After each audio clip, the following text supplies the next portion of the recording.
Prime minister એ વખતે ગુજરાતના મુખ્યમંત્રી તરીકે ચૂંટણી લડી રહ્યા હતા, કારણ કે રાજકોટથી એમને પહેલી ચૂંટણી બાયપોલ લડી લીધા હતા અને વિધાનસભાની ચૂંટણી જે સૌથી પહેલી ચૂંટણી એમના માટે હતી એ 2002ની ચૂંટણી હતી. અને બધા જ, કારણ કે તોફાનો પછી હિન્દુત્વ, હિન્દુ હૃદય સમ્રાટ ને આ બધું રિપોર્ટિંગ કરવાનો મને મોકો મળ્યો હતો. ગૌરવ યાત્રા નીકળી હતી, એ ગૌરવ યાત્રા કવર કરવાનો મોકો મળ્યો હતો. એટલે 2002 ડિસેમ્બરનું જે આખું ઇલેક્શન હતું એ તો અદ્ભુત ઇલેક્શન હતું. એટલે રિપોર્ટરના પોઈન્ટ ઓફ વ્યૂથી તને કહી રહી છું કે કોઈ પણ રિપોર્ટર માટે આવું ઇલેક્શન કવર કરવું એ જેને કહેવાય ને કે it's a complete turnout towards હિન્દુત્વની લહેર.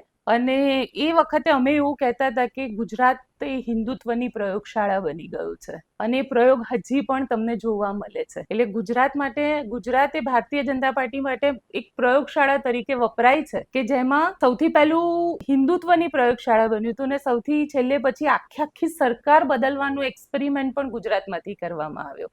અને વિજય રૂપાણી વખતે થયો કે મુખ્યમંત્રીથી લઈને મંત્રી સુધી બધાને બદલી નાખો, ઉપરથી નીચે સુધી.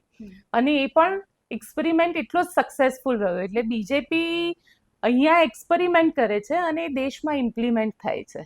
એટલે આ એ ગુજરાતમાં રિપોર્ટિંગ કરીએ છીએ એટલે મજા આવે છે.